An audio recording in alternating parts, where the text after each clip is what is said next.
You know, one of the most mysterious things in life is self to self. So I know I challenged myself when I said I want to talk about me, but I want to start by this, Black Pen. You know, for the longest time I've identified with the fact that I've never seen my father, because that has been my deepest longing, to see my father and see how he was, so I can tell.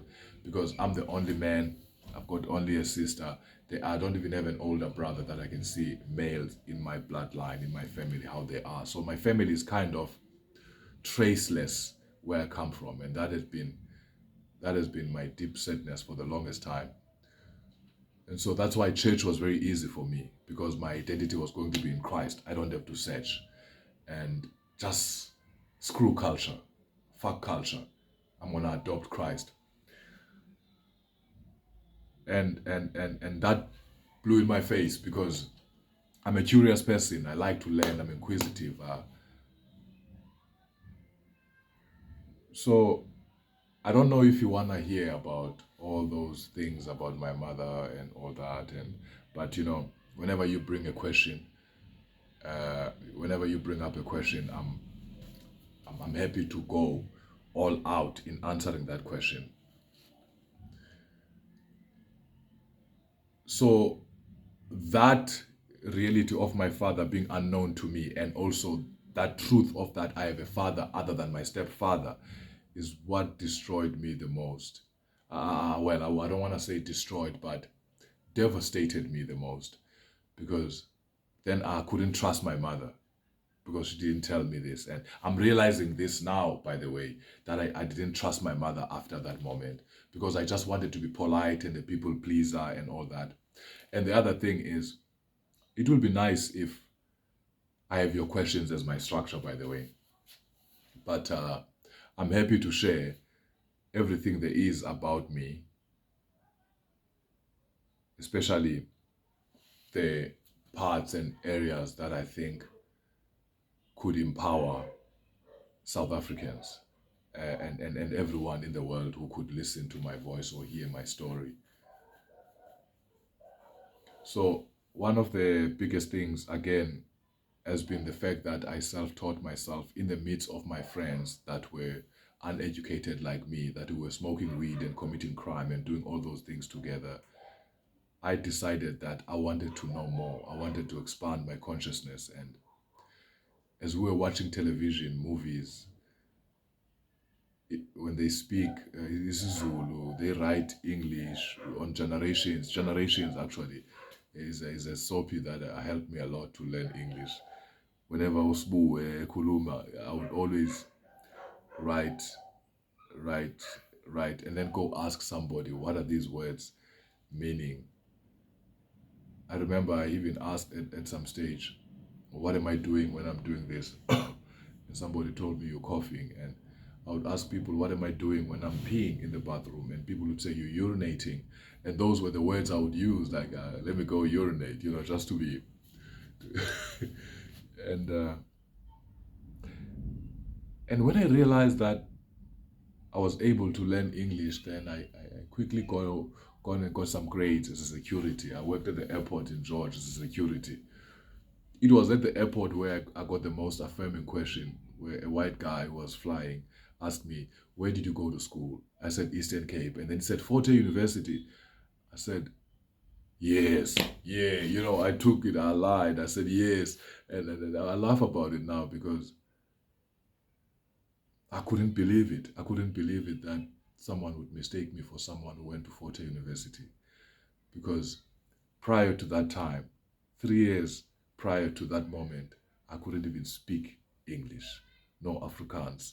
And that was 2005 when I began to teach myself.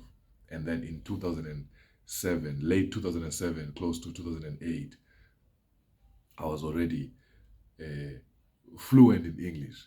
And for me, that gave me so much confidence to go all out and learn everything there is for me to learn. I even ended up in church, where I excelled greatly. I became the evangelist, and I preached around George. I preached around the Southern Cape.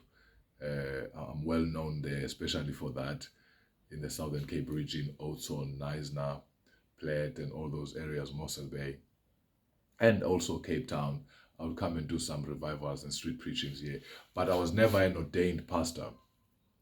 I was never an ordained pastor. It was that pressure that got me married, because to be ordained as a preacher at church, you had to have a wife, which is something that's biblical, by the way.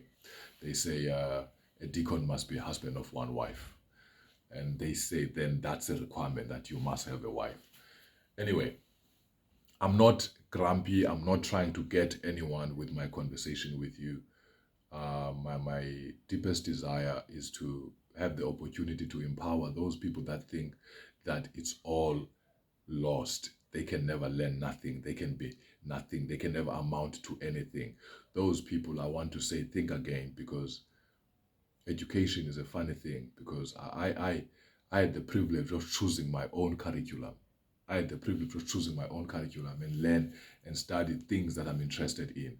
So that could be a plus and a benefit if we could look at it and recognize it, because the difficulty becomes the fact that you don't have a qualification. And so that's the other story. Even though you're brighter than the others in the room, you may not participate because of that. So that's just the down part of not having education. But if you don't want to be employed anyway, so that's, and that, but certainly that is the case with me. I'm not missing any certificate. Maybe I used to. So after the church experience, I tend to be all over. I tend to be flustered here. Each and every word wants to be first. So after church, I realized that this is not me, because now I'm interested in acting. Now I'm interested in motivational speaking. And these guys, they don't actually respect those things. They call those things Hollywood, paganistic, the great Babylon and all that. So I realized that church wasn't going to work for me. And for the other number of reasons. Here I was at church, I'm going to depend on offerings and all that. For me, that didn't look good. I needed a profession. I needed to get something done. I needed to create something, but also I didn't have the qualification to go and get a job, the government, get a job there, even though I had the respect of the people that had positions in these companies or in these institutions. So I knew that I had to be an entrepreneur in order to live the life I want to live. So I moved to Cape Town. And when I got to Cape Town, I had met, by the way, this guy in George. His name is Brian Seagal. He's my business partner now. He's a Jew. He taught me a lot of things. And, or let me put it this way, I learned a lot of things from him. He didn't teach. I enjoyed hanging around him. I enjoyed studying and watching him. And so what happened is a larger vision and a larger view of life itself. And so this is how I would like to say it, Black Pen. Please, this is not some woo stuff, or maybe it is. I experienced something that I can only say it's awakening. I experienced something that I can only attribute to awakening. A state wherein I'm no longer worried about the material things of this world. I know the need and the usefulness of the material things, but for my enoughness, for me to know me, I don't need anything extra. I got this strong sense and feeling and presence of connectedness with everything that I've always been, my ancestry, even the thing about my father, my mother, all the bitterness, anger, resentment, all those things. It's like they have been reconciled. They have been reconciled. There's this atonement that has taken place within me, where I know in my bones that this earth is my home and this body is my home more than anywhere. And so my identity is no longer in question. And all of a sudden, it's becoming clear to me that civilization has actually managed to be what it is today because of the oppression and the depression of the individual. because as all those emotions that were trapped and suppressed, as those emotions come up and as they come out, those angers, there are few days, there's a few days that there's about 4 days that I was like a madman. I was scared, thinking that I'm crazy until it was explained. And then I saw a therapist, started working through all these things. Till it was explained to me what was taking place. It became clear to me how uncivilized the civilized world is, in that the secrets about the individual are so much and it's done. There's a design. It became so clear to me that our reality has been stolen from us. And so now we can go on to the power of blame. We can go on to how I think we stick and stay and keep that status quo of ignorance. That status quo of ignorance going. And,